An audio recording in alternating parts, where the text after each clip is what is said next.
Hi hello నమస్తే, నా పేరు Suresh. Welcome to hit TV. నిన్న పార్లమెంట్ సమావేశంలో దాదాపు దేశం మొత్తం ఒక్కసారిగా ఉలిక్కి పడేటువంటి సవరణ ఒక చేపట్టింది. ఆ యొక్క బిల్లుకు సవరణకు సంబంధించినటువంటి పూర్తి విషయం కూడా అడిగి మనము ఆ మేధావులను కావచ్చు, అక్కడ ఉన్నటువంటి సీనియర్లను అడిగి తెలుసుకున్నాం. దాంట్లో అసలు ఉన్నటువంటి దాగి ఉన్నటువంటి నిజాలేంటి, అసలు నేరస్తులకు లేదంటే పొలిటీషియన్స్కి ముసుగులు ఉన్నటువంటి నేరస్తులకు అసలు అవసరమయ్యే లేదంటే ఆ యొక్క నేరం చేయాలన్నా కూడా గుండెలో గుబులు పుట్టేటువంటి ఆ పని చేయాలంటే కూడా ఒక భయం కలిగించేటువంటి వార్త ఇది అనుకోవచ్చు. దాదాపు 130వ రాజ్యాంగ సవరణ బిల్లు 2025 నేరస్తులు అవుతే ఇక అవకాశం లేనట్టే. నేరం చేసినటువంటి కేసులో 30 రోజులు కనుక జైల్లో ఉంటే మాత్రం వారి పదవి ఊస్ట్. కేంద్ర మంత్రిని రాష్ట్రపతి తొలగిస్తారు, రాష్ట్ర మంత్రిని గవర్నర్ తొలగిస్తారంటూ కూడా ఒక చిన్న విషయంగా మనకు చూడొచ్చు. కానీ ఇది ఒక చాలా పెద్ద ఒక సవరణ బిల్లు చేపట్టిందంటే మామూలు విషయం కాదు. ఇప్పటికే ఆ బిల్లులు పాస్ అయినాయి. ఏ ఒక్క రాష్ట్రంలో ఉన్నటువంటి ముఖ్యమంత్రి నుంచి మొదలు పెడితే పిఎం అయినా సరే, కేంద్ర మంత్రులు అయినా సరే, రాష్ట్ర మంత్రులు అయినా సరే, ఏ ఒక్క పొలిటీషియన్ కూడా ఒక నిజ నిర్ధారణ అయిన తర్వాత రుజువు అయితే మాత్రం వాళ్ళ పోస్ట్ ఊస్టింగ్ అన్నట్టు చెప్తున్నటువంటి పరిస్థితి.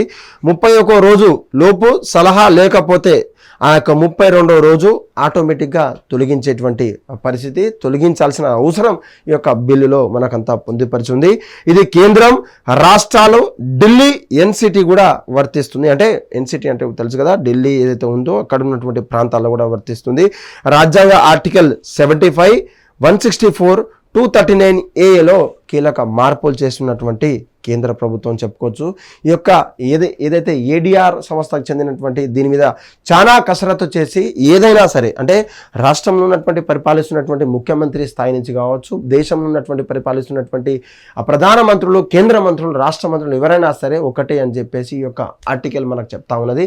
దీన్ని సవరించిన తర్వాత మొన్న ఏడిఆర్ రిలీజ్ చేసినటువంటి క్రిమినల్ కేసుల్లో ఎవరు అగ్రస్థానంలో ఉన్నారంటే దురదృష్టకం మన తెలంగాణ రాష్ట్ర ముఖ్యమంత్రి రేవంత్, కాంగ్రెస్ పార్టీలో ఉన్నటువంటి ముఖ్యమంత్రి రేవంత్ అని చెప్పుకోవచ్చు. ఈ యొక్క నిన్న రిలీజ్ చేసినటువంటి సంగతిలో దేశంలో 42% ముఖ్యమంత్రుల పైన క్రిమినల్ కేసు ఉండడం కూడా ఈ యొక్క ఆందోళన చెందినటువంటి ఆ ఏడిఆర్ సంస్థ ఒక రిపోర్ట్ అయితే తెచ్చింది. అందులో దాదాపు 89 కేసులు ఒక అగ్రస్థానంలో ఉండడం మన తెలుగు జాతికి, మన తెలుగు ఒక ప్రాంతానికి చెందినటువంటి ఒక రెడ్డి సమాజం వర్గానికి చెందినటువంటి కాంగ్రెస్ పార్టీ ముఖ్య నేతల్లో ఉన్నటువంటి సీఎం పోస్టులో ఉన్నటువంటి రేవంత్ రెడ్డి గారి మీద మొదటి స్థానంలో ఉండడం ఇది అసలు ఊహకు అందనటువంటి వార్త కూడా చూసుకోవచ్చు. క్రిమినల్ కేసులో రేవంత్ రెడ్డిదే అగ్రస్థానం. 89 క్రిమినల్ కేసులతో దేశంలోనే రేవంత్ రెడ్డి నెంబర్ 1గా ఉన్నట్లు కూడా వెల్లడించినటువంటి ఏడిఆర్ ఏదైతే సంస్థ ఉంటుందో అది చేసినటువంటి కేసుల్లో ఆ అసోసియేషన్ అంతా కూడా చేసినటువంటి పరిస్థితి. ADR association for democratic reforms అనే సంస్థ ఈ యొక్క ఇండిపెండెంట్ బాడీ, దానికి పదవి ఉంటుంది కాబట్టి దాన్ని వెల్లడించిన తర్వాత ఏదైతే కేసులు ఏదైతే ఉంటుందో ఆ కేసులకు సంబంధించినటువంటి ఎవరు ముఖ్య నేతలు, అసలు 30 రోజులు నిజంగా ఇది అమలయ్యే సంగతి అంటే మన రేవంత్ రెడ్డి దాంట్లో ఫస్ట్ పొజిషన్లో ఉన్నారు. 30 రోజుల్లో జైల్లో ఉన్న నాయకులను పదవి నుండి తొలగించేటువంటి కొత్త చట్టం వస్తున్న నేపథ్యంలో క్రిమినల్ కేసులో ఉన్న ముఖ్యమంత్రుల జాబితా విడుదల చేసినటువంటి అసోసియేషన్ ఫర్ డెమోక్రటిక్ రిఫార్మ్స్ దేశంలోనే 42% ముఖ్యమంత్రులపై క్రిమినల్ కేసులు ఉండగా అందులో 89 క్రిమినల్ కేసులతో మొట్టమొదటి స్థానంలో ఉన్నటువంటి అగ్ర నేత రాహుల్ గాంధీతో పాటు ఈ యొక్క రాహుల్ గాంధీ కూడా అసలు ఆశ్చర్యపోయేటువంటి వార్త ఇది. ఎందుకంటే మేము ఉన్నటువంటి రాజ్యాంగాన్ని రక్షిస్తాము, మా యొక్క రాజ్యాంగ స్ఫూర్తి ఓట్ చోరీ అనే నినాదాలతో పోతున్నటువంటి రాహుల్ గాంధీ గారు మీ యొక్క సీఎం పదవిలో ఉన్నటువంటి రేవంత్ రెడ్డి మీద ఎన్ని కేసులు ఉన్నాయి, అసలు సీఎం అవ్వాల్సినటువంటి అర్హతలు ఏంటి, లేదంటే పార్టీకి బలం ఇచ్చిన తర్వాతనా, లేదంటే ప్రజల్లో మార్పు వచ్చిన తర్వాత అనేక ఆలోచన చేయకుండా నేరుగా తనను సీఎం చేయడం, ఆ సీఎం కుర్చీలో కూర్చున్న తర్వాత తన వైఫల్యాలు కావచ్చు, అక్కడ నుండి సక్సెస్ రేట్ కావచ్చు, తెలంగాణను పాలిస్తున్నటువంటి అన్ని కొరతలపైన నిధులు నియామకాలపైనటువంటి కొరతలపైనటువంటి తనకు ఎటువంటి అవగాహన లేకుండా కేవలం దేశంలో ఉన్నటువంటి పార్టీని ఏదో గవర్నమెంట్లో తెచ్చాము, లేదంటే పార్టీ శ్రేణులతో మాట్లాడామంటూ కూడా తనను సీఎం చేశారు. కానీ ADR association for democratic reform చేసినటువంటి వెల్లడించినటువంటి ఫామ్లో ఆ పేరులో మొట్టమొదటి నాయకులు ఎవరన్నా ఉంటే తను రాహుల్ గాంధీకి అసలు ఆశ్చర్యపోయేటువంటి వార్త ఇది. మీ యొక్క శిష్యుడు, మీ యొక్క మీ యొక్క రాష్ట్రంలో ఉన్నటువంటి ముఖ్యమంత్రి అని చెప్పుకునేటువంటి పరిస్థితి కనిపిస్తూ ఉన్నది. ఏదైనా సరే తెలంగాణ రాష్ట్రంలో ఉన్నటువంటి ఏ ఒక్క ముఖ్యమంత్రి కావచ్చు, ఏ ఒక్క ముఖ్య నేతలు కావచ్చు, మినిస్టర్లు కావచ్చు, ఏదైనా కూడా వాళ్ళ మీద ఉన్నటువంటి 30 రోజులు కనుక జైల్లో ఉంటే మాత్రం గవర్నర్ నేరుగా వాళ్ళ పదవి నుంచి, పోస్ట్ నుంచి రిమూవ్ చేసి వాళ్ళను అనర్హతగా వేటు వేయాలని చెప్పేసి కూడా చెప్తున్నటువంటి పరిస్థితి. ముఖ్య నేతలతో వాళ్లకు ఆల్ రాని వాళ్ళు కావచ్చు, ఏబీసీలు రాని వాళ్ళు కావచ్చు, ఓనమాల రాని వాళ్ళు కావచ్చు, ఇప్పుడు ఉన్నటువంటి ఎమ్మెల్యేలు సహా ఎమ్మెల్సీలు, ఎంపీలు ఉండడం మా యొక్క సిగ్గుచేటు.